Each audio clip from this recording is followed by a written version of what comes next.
कराची में वफाकी वज़ीर मवासलात अब्दुल अलीम खान की न्यूज़ कॉन्फ्रेंस जारी है। आइए आपको बराह रास्त ले चलते हैं। रेकलेस ड्राइविंग थी। जो लोग 150 किलोमीटर से ज़्यादा पे गाड़ी चलाते थे उनके खिलाफ अब हमने FIR दर्ज करनी शुरू की हैं। ये रेकलेस ड्राइविंग है, वो ना सिर्फ अपने आप को अपनी अपनी अपनी ज़िंदगी को ख़तरे में डाल रहे हैं, बल्कि वो खुदा ना खास्ता अगर उनका किसी और से एक्सीडेंट होता है, जाके किसी और के साथ तसादम होता है तो उसकी ज़िंदगी को भी ख़तरे में डाल रहे हैं। तो इसलिए हमने उसको रेकलेस करके और उसको 150 के ऊपर अब हम लोगों को गिरफ्तार कर रहे हैं, उनको थाने लेके जा रहे हैं ताकि उनको इस बात का एहसास हो कि ये रेकलेस ड्राइविंग जो है इसको ख़त्म करना पड़ेगा। एक और चीज़ जो हम साथ साथ कर रहे हैं वो हम अपने मोटरवेज़ के ऊपर M टैग्स लेके आ रहे हैं। हम उसको कैशलेस करना चाह रहे हैं, वहाँ पे कैश का जितना अमल दखल है उसको ख़त्म करना चाह रहे हैं। और उसके साथ साथ जो बहुत लंबी लंबी कतारें हमारे इंटरचेंजेस के ऊपर लगती थी और जाके जो लोग जो हैं वो 3 घंटे में लाहौर से इस्लामाबाद पहुंच जाते थे, या लाहौर से मुल्तान पहुंच जाते थे, मुल्तान से सक्कर पहुंच जाते थे, आगे उनको जाके जो है वो टोल प्लाजास पे लंबी लंबी कतारों का सामना होता था, वो सब ख़त्म करने लगे हैं। और वहाँ पे हम इसको जो हमारे बैरियर्स हैं उनको रिमूव करेंगे। हर शख्स जो है वो अपनी नॉर्मल स्पीड के ऊपर जो है उनमें से टोल प्लाजास में से गुजरेगा और उसके ऊपर जो M टैग हैं वो इम्प्लीमेंट होगा और उसके ज़रिए इंशाल्लाह ताला उनसे हम जो है वो टोल इकट्ठा करेंगे।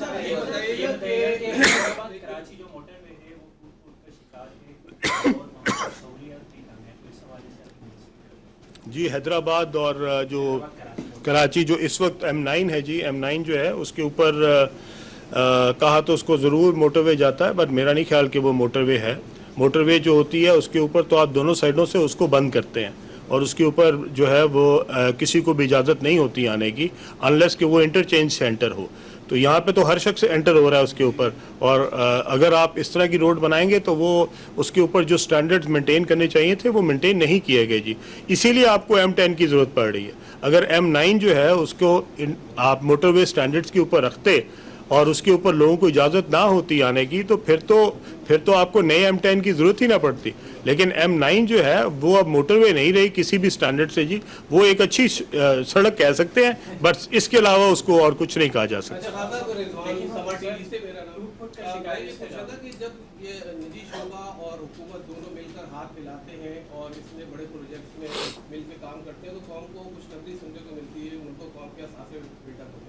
तो आप लोगों आपने आज इनसे मुलाकात करी, उनका क्या रिस्पॉन्स था, किस प्रोजेक्ट में शामिल कर रहे हैं, क्या इन्होंने कोई कमिटमेंट किए, कौम का कोई खुशखबरी सुनाना चाहेंगे? एक दूसरे कराची वालों का बहुत बड़ा मसला ये है कि यहाँ हमें हर रोज़ 5 बजे लोग जो है रश में फंस जाते हैं, सड़कों पे बेपनाह ट्रैफिक होता है, ट्रैफिक जैम हो जाते हैं, लोग बहुत तकलीफ में। तो ये लियारी एक्सप्रेस वे पे पीक आवर्स में हैवी ट्रैफिक को खोल देने में क्या कबार? जी, आपने जो 2 क्वेश्चंस किए हैं, पहली बात तो ये कि जो बिज़नेस कम्युनिटी को आज मैं मिला हूँ आरिफ भाई के रेफरेंस से, वो सारे इसके लिए बहुत पॉजिटिव भी थे। अकील करीम डैडी साहब भी उस पर मौजूद थे और भी दोस्त मौजूद थे। उन सब की तरफ से रिस्पांस भी ये इसलिए था क्योंकि देखें, मैं ऐसा प्रोजेक्ट नहीं बिज़नेस कम्युनिटी को देना चाह रहा जो कि मनी मेकिंग ना हो, जो कि प्रॉफिटेबल ना हो।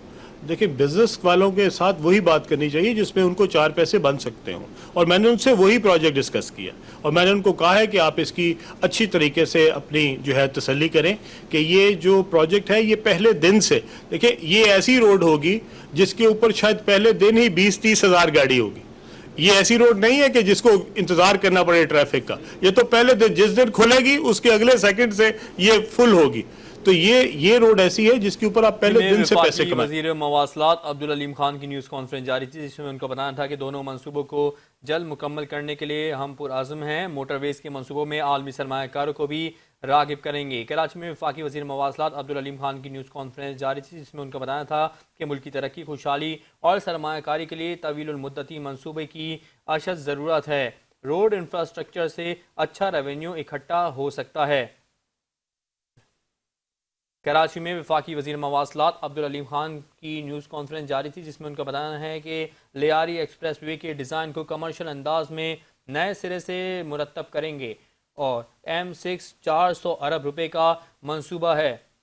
M6 पे काफ़ी लागत लगी है। मोटरवेज़ को बंदरगाह से मुंसलिक करना भी ज़रूरी है। वफाकी वज़ीर इत्तलात का मज़ीद कहना है कि M10 तकरीबन 170 किलोमीटर तवील है। वफाकी वज़ीर मवासलात ने मज़ीद कहा कि M10 हैदराबाद के मकाम पर M6 से मिलेगी। वज़ीर आज़म मियाँ मोहम्मद शहबाज शरीफ 2 रोज़ा दौरा मुकम्मल करके इस्तांबुल से ईरान रवाना हो गए। वज़ीर आज़म मियाँ मोहम्मद शहबाज शरीफ वफ़द के हमरा 4 बजे तक तेहरान पहुँचेंगे। नायब वज़ीर आज़म इसहाक डार और वज़ीर इत्तलात अताउल्लाह तारड़ भी उनके हमरा हैं। वज़ीर आज़म 29 और 30 मई को दोशंबे में ग्लेशियर्स पर बैनुल अक़वामी कॉन्फ्रेंस में शरीक होंगे। वफाकी वज़ीर दाखिला मुहसिन नकवी भी 2 रोज़ा दौरे पर ईरान रवाना हो गए हैं। तर्जुमान वज़ारत दाखिला के मुताबिक वज़ीर दाखिला तेहरान में वज़ीर आज़म शहबाज शरीफ के वफ़द को ज्वाइन करेंगे।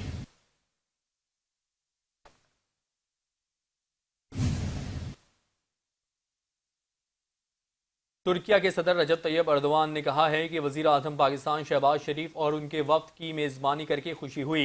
समाजी राब्ते की वेबसाइट एक्स पर तुर्क ज़ुबान में अपने पैगाम में रजब तैयब अर्दवान का कहना था कि वज़ीर आज़म पाकिस्तान के साथ मुलाकात में कई अहम उमूर पर तबादला ख्याल किया। शहबाज शरीफ और उनके वफ़द के साथ मईशत, तिजारत और सलामती पर बात हुई।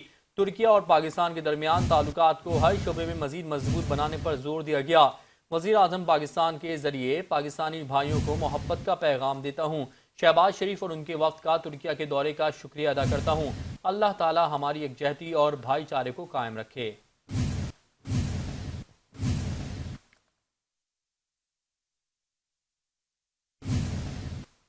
सुन्नी इत्तेहाद काउंसिल मखसूस नशिस्तों की हकदार नहीं। जो जमात पार्लियामेंट में हो उसमें आज़ाद कैसे शामिल हो सकते हैं।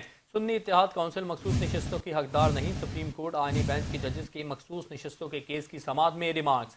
जजेस ने रिमार्क्स दिए, पार्लियामेंट में आने वाली जमात में आज़ाद उम्मीदवार शामिल हो सकते हैं और जो सियासी जमात पार्लियामेंट में ना हो उसमें कैसे आज़ाद लोग शामिल हो सकते हैं।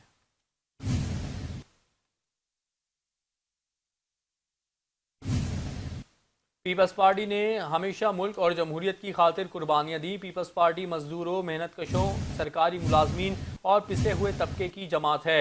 सदर मुमलिकत आसिफ अली जरदारी का कहना है कि chairman People's Party Bilawal Bhutto Zardari अवामी मैंडेट से पाकिस्तान के अगले नौजवान वजीर आजम होंगे। गवर्नर हाउस लाहौर में सदर आसिफ अली जरदारी से गवर्नर पंजाब सरदार सलीम हैदर की क़यादत में पीपल्स पार्टी अटक की तंजीम और टिकट होल्डर्स ने मुलाकात की। सदर जरदारी का कहना था, पाकिस्तान है तो तमाम सियासी जमातें हैं।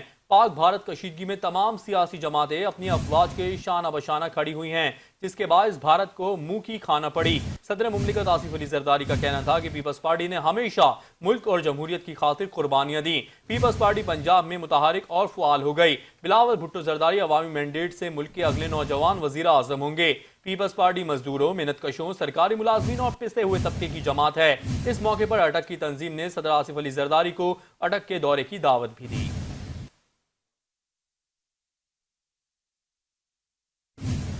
भारतीय मुसलमानों के घरों की मिसमारी के खिलाफ भारतीय हिंदू भी बोल उठे और उन्होंने मोदी सरकार की हिंदुत्व इंतहा पसंदाना पॉलिसी पर शदीद अल्फाज से तनकीद की।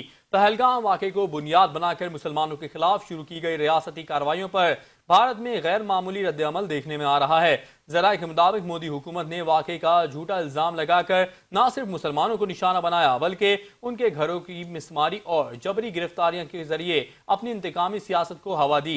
इस जालिमाना रविश पर अब खुद भारतीय हिंदू भी आवाज़ बुलंद कर रहे हैं। भारत में मुसलमानों को दहशतगर्द करार देकर उन पर रियासती जबर के पहाड़ तोड़े जा रहे हैं और रोजाना की बुनियाद पर उनके घर गिराकर उन्हें जेलों में डाला जा रहा है।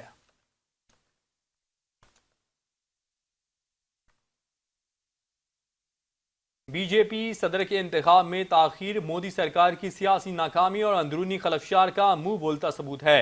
दी एशियन एज में शाया मजमून के मुताबिक पहलगाम हमले को जवाज बनाकर मोदी सरकार ने बीजेपी सदर के इंतखाब को मौखर कर दिया। बीजेपी को उम्मीद थी कि पहलगाम हमला और ऑपरेशन सिंदूर आरएसएस को राम कर लेंगे।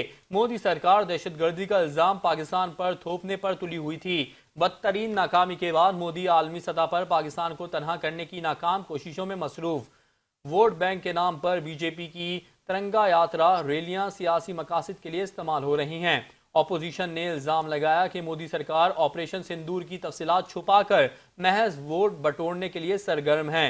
कांग्रेस रहनुमा कहते हैं कि मोदी सरकार को खुसूसी इजलास बुलाकर ऑपरेशन सिंदूर और पहलगाम हमले की तफसीलात सामने लाना चाहिए। तर्जुमान पाक फौज लेफ्टिनेंट जनरल अहमद शरीफ चौधरी ने कहा है कि अब वक्त आ गया है कि कश्मीर बनेगा पाकिस्तान। भारत अफगानिस्तान को पाकिस्तान के खिलाफ इस्तेमाल करता है। अफगान भाई दहशतगर्दों को अपने मुल्क में जगह ना दें और भारत के आलेकार भी ना बने। खैबर पख्तूनख्वा की जामियात के 2500 से जायद तुलबा ने DGISPR लेफ्टिनेंट जनरल अहमद शरीफ चौधरी के साथ खुसूसी नशिस्त में शिरकत की। हर तरफ सब्ज हिलाली परचमों की बहार और मिली नगमों की गूंज ने फिजा को जज्बे हुब्बुल वतनी से भर दिया। नशिश के दौरान पख्तून तुलबा ने जोश व जज्बे का इजहार करते हुए दुश्मन को वाज़ेह पैगाम दिया कि पाकिस्तान की तरफ मैली आंख से देखने वालों को इबरत का निशान बना दिया जाएगा। उन लोगों से हम मिलकर ये सवाल करते हैं जो समझते थे कि यहाँ के अवाम और यहाँ की फौज एक दूसरे से दूर है। हरगिज़ नहीं, ये कौम, ये फौज हमेशा से ऐसी थी और ऐसी रहेगी। DGISPR लेफ्टिनेंट जनरल अहमद शरीफ चौधरी ने तुलबा से खिताब करते हुए कहा कि भारत ने सोचा कि हमला करेंगे और पाकिस्तान जवाब नहीं देगा। अपने मुल्क के पीछे पूरा पाकिस्तान खड़ा हुआ। दे थॉट कि हम हमला करेंगे और पाकिस्तान जवाब नहीं देगा। आपने देखा कि आप सब किस तरह खड़े हुए अपने मुल्क के पीछे, पूरा पाकिस्तान खड़ा हुआ। उन्होंने कहा कि 6 और 7 मई को जिन हवाई अड्डों से भारतीय तैयारे उड़े उनको तबाह किया। क्या आपकी फौज ने किसी एक सिविलियन इंफ्रास्ट्रक्चर, किसी एक सिविल आबादी को निशाना बनाया? नहीं, हम अमन पसंद हैं, अमन को तरजीह देते हैं। क्या आपकी फौज ने किसी एक सिविलियन इंफ्रास्ट्रक्चर को, किसी एक मंदिर को, किसी एक सिविल आबादी को निशाना बनाया? नहीं, हम चूंकि पीस लविंग हैं, हम पीस को प्रेफर करते हैं। तकरीब में DGISPR लेफ्टिनेंट जनरल अहमद शरीफ चौधरी ने कश्मीर बनेगा पाकिस्तान का फलक शिगाफ नारा भी लगाया। आज दोबारा वक्त आ गया है, कश्मीर बनेगा पाकिस्तान।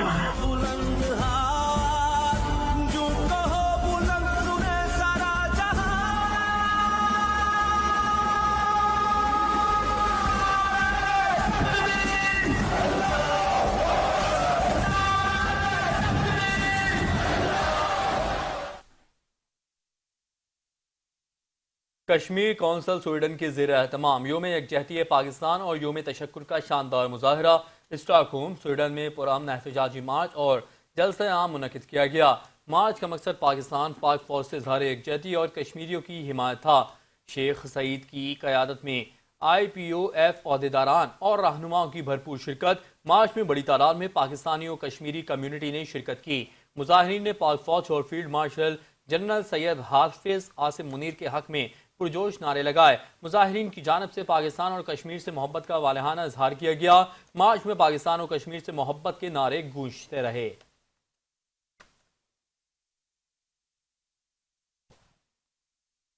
पाकिस्तान में मुआशी इस्तेहकाम आ चुका है और दुनिया पाकिस्तान की मुआशी बेहतरी की रफ्तार पर हैरान है। वफाकी वजीर खजाना मोहम्मद औरंगजेब कहते हैं कि तनख्वाहदार तबके पर बोझ कम कर रहे हैं। इस्लामाबाद में सेमिनार से खिताब करते हुए मोहम्मद औरंगजेब का कहना था कि कर्जों की अदायगी का बोझ कम होने की तवक्को है। टैक्स निज़ाम में इस्लाहात ला रहे हैं। पॉलिसी रेट में नुमाया कमी से मईशत पर मुस्बत असरात हुए। FBR में इंसानी मुदाखलत कम होने से शफाफियत आएगी। उन्होंने कहा कि PIA रीलॉन्च के अमल से गुजर रही है। तनख्वाहदार तबके के लिए टैक्स जमा कराने का अमल आसान बनाएंगे। मईशत में टेक्नोलॉजी ट्रांसफॉर्मेशन की जानब से जा रहे हैं। उनका कहना था कि अफवाज पाकिस्तान की जितनी मदद कर सके पूरी मदद करेंगे। ये सिर्फ अफवाज की नहीं, पाकिस्तान की ज़रूरत है। IMF बोर्ड में कर्ज प्रोग्राम डीरेल करने की कोशिश की गई कि इजलास ना हो और पाकिस्तान का एजेंडा डिस्कस ना हो।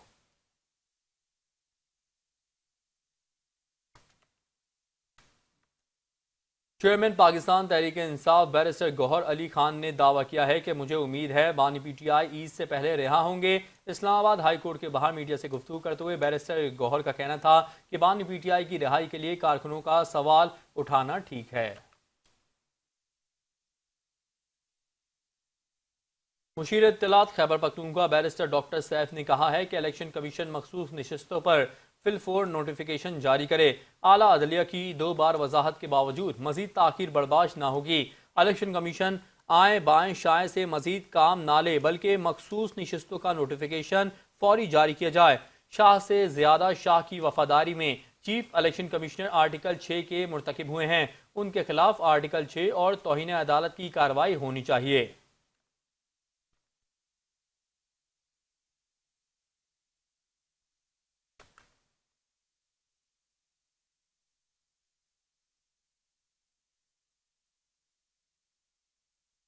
कराची की सड़कें एक तवील अरसे से बदहाली का शिकार हैं। जगह जगह गड्ढे, टूटी फूटी सड़कें और नाकिस मंसूबाबंदी शहरियों के लिए वबाल जान बन चुकी है। ऐसा ही मंजर लियाकताबाद डाक खाने के करीब वाक़े सड़क पर ही देखा जा सकता है, जो काफी अरसे से टूट फूट का शिकार है। इसी सूरत हाल पर मजीद जान लेते हैं हमारे नुमाइंदा दुआ गफ्फार से। जी दुआ, बताइएगा। जी बिल्कुल, कराची की कई सड़कें एक अरसे से बदहाली का शिकार है। जगह जगह घड़े और टूट फूट का शिकार रोड के बायस जो है शहरियों की ज़िंदगी अजीरन बन चुकी है। इस वक्त मैं मौजूद हूँ लियाकताबाद की एक सड़क पर, जिस पे मेरे कैमरामैन अबरार अगर आपको दिखा सके, ये सड़क भी जो है वो कई अरसे से टूट फूट का शिकार है, जिसके बायस जो यहाँ पे पैदल चलने वाले लोग हैं वो काफ़ी दुश्वारी का सामना हो रहा है। अगर बात की जाए गाड़ियों और बाइक की आमदो रफ्तार की, तो वो भी काफ़ी मुतासिर हो रही है। अगर ट्रैफिक जाम के हवाले से बात की जाए तो ये सड़क जो है वो काफ़ी अरसे से टूट फूट का शिकार है, जिसके बायस जो है वो ट्रैफिक जाम भी यहाँ का मामूल बन चुका है। अगर हादसात के हवाले से बात की जाए तो इस टूट फूट के शिकार के बायस जो है वो कई हादसात भी पेश आते हैं और लोग जिससे हैं उससे लोगों को भी खदशा होता है। अगर बात की जाए यहाँ के इलाके मकीनों के हवाले से, तो वो यही कह रहे हैं कि ये सड़क जो है वो कई अरसे से बदहाली का शिकार है।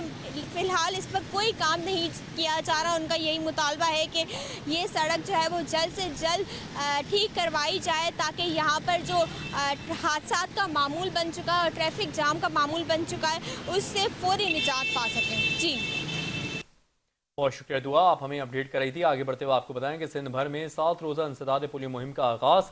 कराची में 20 लाख से ज़ायद बच्चों की वैक्सीनेशन का हदफ। कराची में 19,000 से ज़ायद पोलियो वर्कर्स मुहिम का हिस्सा होंगे। सिंध भर में इंसदाद पोलियो टीमों की सिक्योरिटी के लिए 25,000 से ज़ायद एहलकार तैनात होंगे। मजीद जान लेते हैं इस बारे में नुमाइंदा 5 न्यूज़ इरफान अब्बासी से। जी इरफान, बताइएगा। जी बिल्कुल, आज 26 मई से शुरू होने वाली जो पोलियो मुहिम है ये 2 जून तक जारी रहेगी। और पोलियो मुहिम के दौरान जो पूरे सिंध के बच्चे हैं, 1 करोड़ 6 लाख से जो जायद बच्चे हैं, उनको पोलियो से बचाव की वैक्सीन पिलाई जाएगी। मैं इस वक्त डिस्ट्रिक्ट सेंट्रल के अंदर मौजूद हूँ। डिस्ट्रिक्ट सेंट्रल के अंदर भी आज सुबह हमने देखा जो मुख्तलिफ सेंटर थे, वहाँ से पोलियो की जो टीमें थी वो सुबह ही जो है वो सुबह सवेरे यहाँ से निकले हुए जाकर के घर घर इस गर्मी के मौसम में के अंदर भी जो है वो घर घर जाकर के बच्चों को पोलियो से बचाव की वैक्सीन पिला रहे हैं। तिब्बी माहिरीन कहते हैं कि आपके घरों पर जो आने वाली टीम है उनके साथ मुकम्मल ताबून करें, ताकि इस पोलियो वैक्सीन पीने से आपका जो बच्चा है वो मुकम्मल तौर पर सेहतियाब रहे। मैं इस वक्त सेंट्रल डिस्ट्रिक्ट के अंदर मौजूद हूँ। मेरे साथ डॉक्टर साद जमाल मौजूद हैं जो ADHO हैं। इनसे बात करेंगे। डॉक्टर साहब, कितना ज़रूरी है, हर दफ़ा महकमा सेहत सिंध का मैसेज होता है कि आप अपने बच्चों को पोलियो से बचाव की वैक्सीन ज़रूर पिलाएं, तो किस हद तक डिस्ट्रिक्ट सेंटर में वालिदैन ताबून करते हैं? बिस्मिल्लाहिर्रहमानिर्रहीम, अस्सलाम वालेकुम। डॉक्टर साद जमाल, ADHO डिस्ट्रिक्ट सेंट्रल। अच्छा, जैसे आपको पता है कि हर इंसान की सेहत और उसकी हिफाजत, सेहत के लिए खुराक ज़रूरी होती है और हिफाजत के लिए जरासीम से बचाव ज़रूरी होता है। इसी तरह सेहत की जो हिफाजत है, इसके लिए जरासीम जो हमला करते हैं जो छोटे 5 साल से कम उम्र के बच्चों में, उसमें पोलियो भी एक जरासीम। पोलियो एक वायरस है जो गंदे पानी में, गंदी नकास नालियों में जो फैलता है। हमारे मुल्क में अभी नालियों का निज़ाम है, उसके अंदर इसका फैलने के असरात पाए गए हैं। और ये हमेशा से, जैसे मैं पता है कि हमारे यहाँ नाले नदी खुले चल रहे होते हैं, तो इस वजह से ये 2 कतरे हर महीने बच्चों की सेहत की हिफाजत के लिए पिलाए जाते हैं।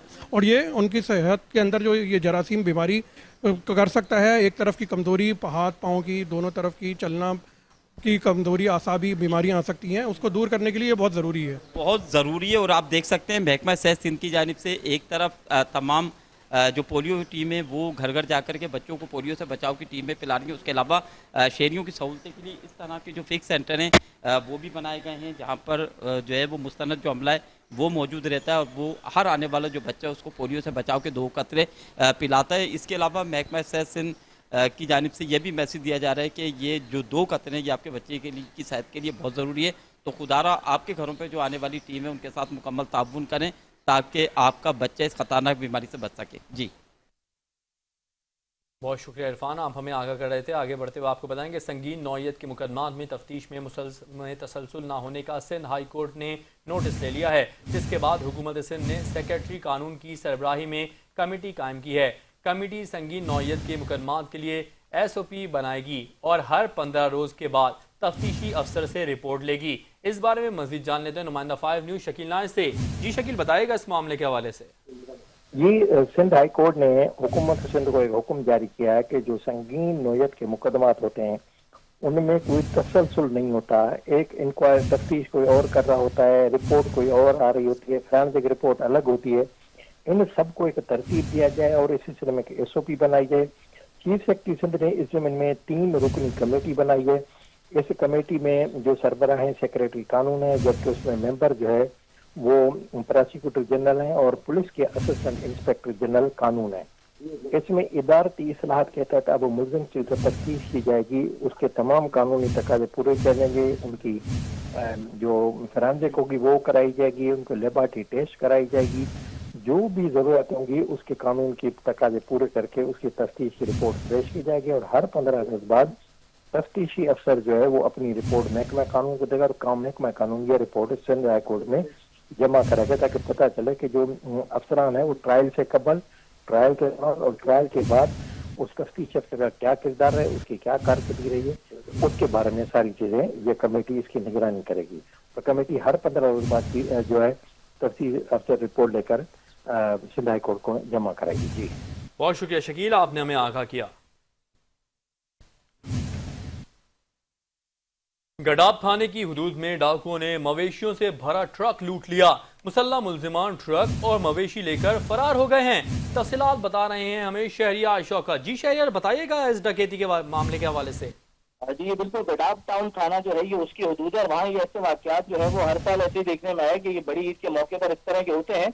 एक बार फिर जो है वो मस्जिद जो जानवरों से भरा हुआ था उसको लूट कर मुलजिमान जो है वो फरार हो गए हैं। ये जो व्यापारी है उसका कहना यह है कि मुलजिमान जो थे वो एक गाड़ी के अंदर आए थे और 14 जानवरों से भरा हुआ जो ट्रक था वो ट्रक और जानवर जो है वो सारे लेकर फरार हो गए हैं। जो व्यापारी है वो सिर्फ गडाब टाउन थाने पर पहुंच गए। उसका कहना यह कि मैं गरीब आदमी हूँ और मेरा ये माल मवेशी का जो ट्रक था ये लूट लिया गया, साथ में मस्जिद जो है उसको भी ले गए हैं। तो पुलिस जो है इस मामले में किरदार अदा करे, हुकूमत से भी उसने अपील की है कि इस मामले में किरदार अदा करके ये वागुजार भी कराया जाए और ऐसे वाकयात को रोका भी जाए। जी बहुत शुक्रिया शहरियार, आपने हमें आगाह किया।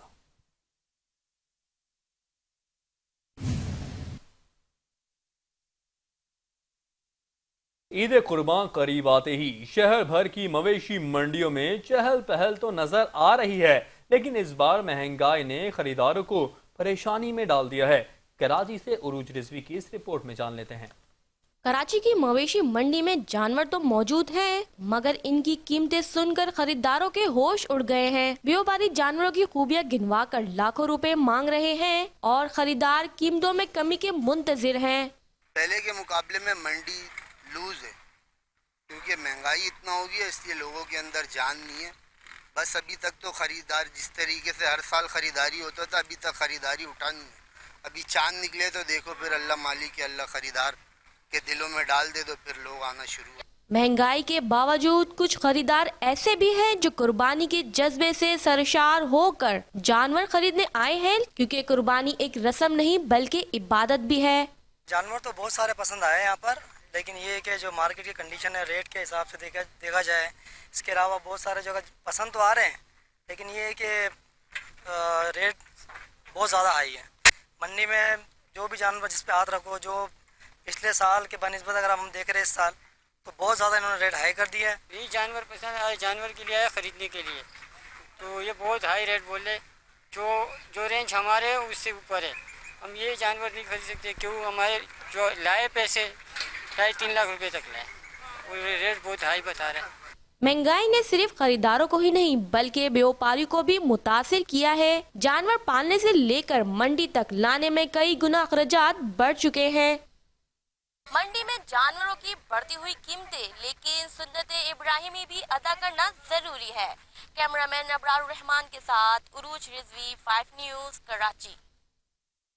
सखर सिंध हाई कोर्ट के अहाते में पसंद की शादी करने वाली लड़की पर कातलाना हमला। मुलजिम चच्चा ने अदालत के अहाते में भतीजी पर फायरिंग कर दी। पुलिस के मुताबिक लड़की अदालत में पेशी के लिए आई थी। अपडेट करें अपने नाज़रीन को अहम खबर के हवाले से कि सक्खर में सिंध हाई कोर्ट के अहाते में पसंद की शादी करने वाली लड़की पर कातलाना हमला हुआ। मुलजिम चच्चा ने अदालत के अहाते में भतीजी पर फायरिंग कर दी।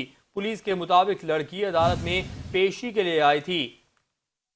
सक्खर सिंध हाई कोर्ट के अहाते में पसंद की शादी करने वाली लड़की पर कातलाना हमला। मुलजिम चच्चा ने अदालत के अहाते में भतीजी पर फायरिंग कर दी। इसी हवाले से मजीद तफसीलात जानते हैं ब्यूरो चीफ सक्खर मुख्तियार शामी से। जी मुख्तियार, तफसील बताइएगा इस वाक़े के हवाले से। लड़का है इस लड़की ने गुज़िश्ता 6 माह कबल जो है वो मैरिज किया था और इनका हाईकोर्ट में केस चल रहा था। आज का हैं और बच्चा है वो फैसला लेकर किस तरह हाईकोर्ट के हाथ में दाखिल हुआ, ये एक बहुत बड़ा सवालिया निशान है। हाईकोर्ट की सिक्योरिटी के हवाले से हाईकोर्ट के अदालत से बाहर आए हैं, अदालत के हाथ से तो लड़के ने इस पर 2 फायर किए, जिसमें 1 फायर इस लड़की को लगा है और मुलजिम को जो है पुलिस ने गिरफ्तार कर दिया है। जबकि लड़की की हालत है वो इंतहाई नासाज है, नाजुक है। इसके बाद जो है लड़के को लॉकअप करके दाखिल कर दिया गया है।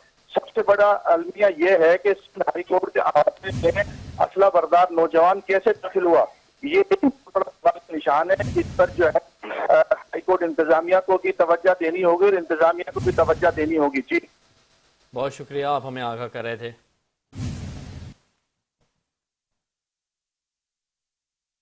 ईद उल अजहा के मौके पर ज़ायद किराया वसूली के खिलाफ सिंध हुकूमत ने भरपूर मुहिम का आगाज कर दिया है। सीनियर वजीर शर्जील इनाम मेमन की हिदायत पर आज सिंध पुलिस, तमाम कमिश्नर्स, डिप्टी कमिश्नर्स और ट्रांसपोर्ट और ट्रैफिक पुलिस के आला अफसरान को हिदायत जारी कर दी गई हैं। सीनियर वजीर शर्जील इनाम मेमन ने कहा है कि किसी को भी ईद के मौके पर आवाम का इस्तेहसाल की इजाज़त नहीं दी जा सकती।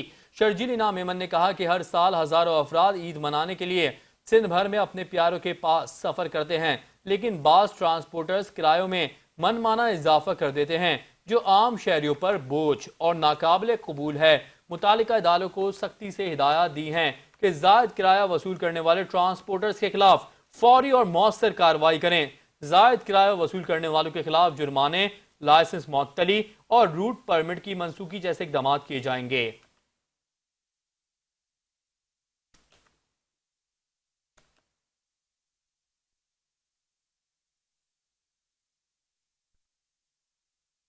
सिंध हाई कोर्ट में पीटीआई रहनुमा राजा अजहर को बैरून मुल्क सफर से रोकने का केस समाअत हुआ। वजारत दाखिला ने अदालत में जवाब जमा करवा दिया। अदालत ने एडिशनल डायरेक्टर FIA इमिग्रेशन को फौरी तलब कर लिया और उन्हें रिकॉर्ड समेत आज ही पेश होने का हुक्म दिया। वजारत दाखिला ने अदालत में जवाब जमा करवाते हुए कहा कि स्टॉप लिस्ट या नो फ्लाई लिस्ट में नाम डालने का इख्तियार FIA को है। FIA की दरखास्त पर नाम शामिल हुआ। दूसरी जानब सिंध हाई कोर्ट में DG SBCA इसहाक खोड़ो की तैनाती के खिलाफ दरखास्त की समाअत हुई। अदालत ने फरीकैन से जवाब तलब कर लिया और आइंदा समाअत तक जवाब की एडवांस कॉपी दरखास्त गुजार को फराहम करने का हुक्म दिया। दरखास्त गुजार ने कहा कि DG SBCA की तकर्री के खिलाफ ज़ाब्ता है। इसहाक खोड़ो DG SBCA के ओहदे के लिए मतलूबा काबिलियत नहीं रखते।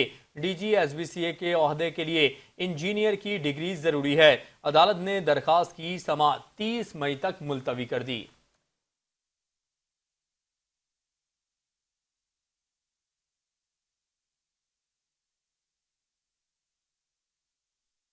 DG SBCA की तैनाती के खिलाफ दरखास्त पर समा सिंध हाई कोर्ट ने फरीकैन से जवाब तलब कर लिया। कराची में सिंध हाई कोर्ट ने सिंध बिल्डिंग कंट्रोल अथॉरिटी के डायरेक्टर जनरल इसहाक खोड़ो की तैनाती के खिलाफ दायर दरखास्त पर समाअत की। अदालत ने फरीकैन को नोटिस जारी करते हुए उनसे जवाब तलब कर लिया। अदालत ने हिदायत की कि फरीकैन अपने जवाबात की एडवांस कॉपी दरखास्त गुजार को आइंदा समाअत से कबल फराहम करें। दरखास्त गुजार ने मौक़िफ़ इख्तियार किया कि इसहाक खोड़ो की बतौर DG SBCA तैनाती गैर कानूनी और कवायद के खिलाफ है। उनका कहना है कि इसहाक खोड़ो इस ओहदे के लिए मतलूबा काबिलियत नहीं रखते। दरखास्त गुजार के मुताबिक DG के ओहदे के लिए इंजीनियरिंग की डिग्री लाजमी है।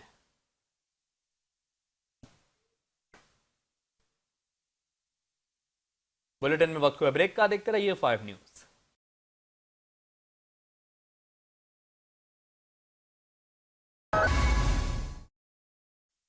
आगे बढ़ते हुए आपको बताएं कि एफबीआर ने फेसलेस असेसमेंट सिस्टम के तहत दरामदी कंसाइनमेंट की क्लियरेंस के ऑडिट के अहकाम जारी कर दिए हैं। फेडरल बोर्ड ऑफ रेवेन्यू ने महकमे कस्टम्स में 15 दिसंबर 2024 से नाफिजुल अमल फेसलेस असेसमेंट सिस्टम के 3 माह मुकम्मल होने पर उसके जरिए दरामदी कंसाइनमेंट की क्लियरेंस के ऑडिट के अहकाम जारी कर दिए हैं। यह फैसला 15 मार्च 2025 को निज़ाम के 3 माह मुकम्मल होने के बाद किया गया। फेसलेस असेसमेंट सिस्टम का आगाज 15 दिसंबर 2024 को किया गया था, जिसका मकसद कस्टम्स क्लियरेंस के अमल में शफाफियत, कारकर्दगी और गैर जानिबदारी को फरोग देना था।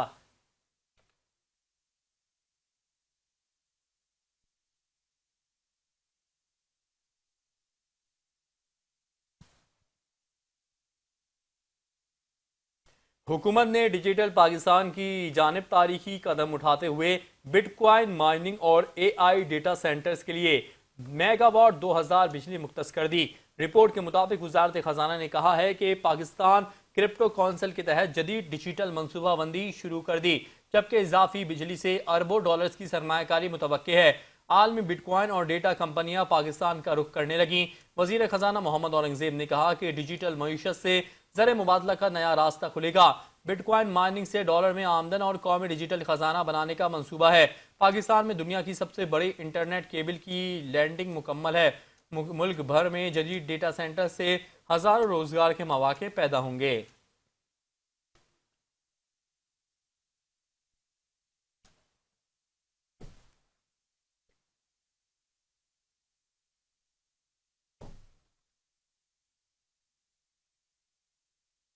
रेंजर्स ने पुलिस के साथ अंदरूने सिंध कच्चे के मुख्तलिफ इलाकों में कार्रवाई करते हुए रेंजर्स एहलकार के कत्ल और डकैती की मुतादिद वारदातों में मुलविस बदनाम जमाना डकैत मंजूर और मलंग उर्फ मलंगो खानानी को गिरफ्तार कर लिया।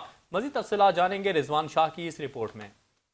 अंदरून सिंध रुस्तम कच्चे के इलाके प्यारो साथ खानानी, चमन और कोट शाहों में खतरनाक डकैतों की मौजूदगी की इतला पर रेंजर्स ने पुलिस के साथ कार्रवाई करते हुए 2 खतरनाक डकैत मंजूर और मलंग उर्फ मलंगो खानानी को धर लिया। गिरफ्तार मुल्ज़मान के हवाले से रेंजर्स तर्जमान कहते हैं कि रवा माह फैजू स्टाफ पर शहरी से डकैती की कोशिश करते हुए रेंजर्स और डकैतों के दरमियान फायरिंग का तबादला हुआ, जिसमें रेंजर्स एहलकार सुरेश कुमार जख्मी हो गया और दौरान इलाज जान की बाजी हार गया। रेंजर्स तर्जमान के मुताबिक गिरफ्तार मुल्ज़मान ने एतराफ़ी जुर्म करते हुए रेंजर्स एहलकार के कत्ल में मुलविस होने समेत मुतअद्दिद चोरी डकैती की वारदातों का एतराफ़ किया है, जिन्हें मज़ीद तफ्तीश के लिए पुलिस के हवाले कर दिया गया है।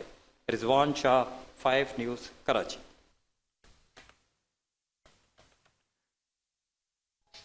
और यहाँ वक्त हुआ ब्रेक का, देखते रहिए 5 न्यूज़।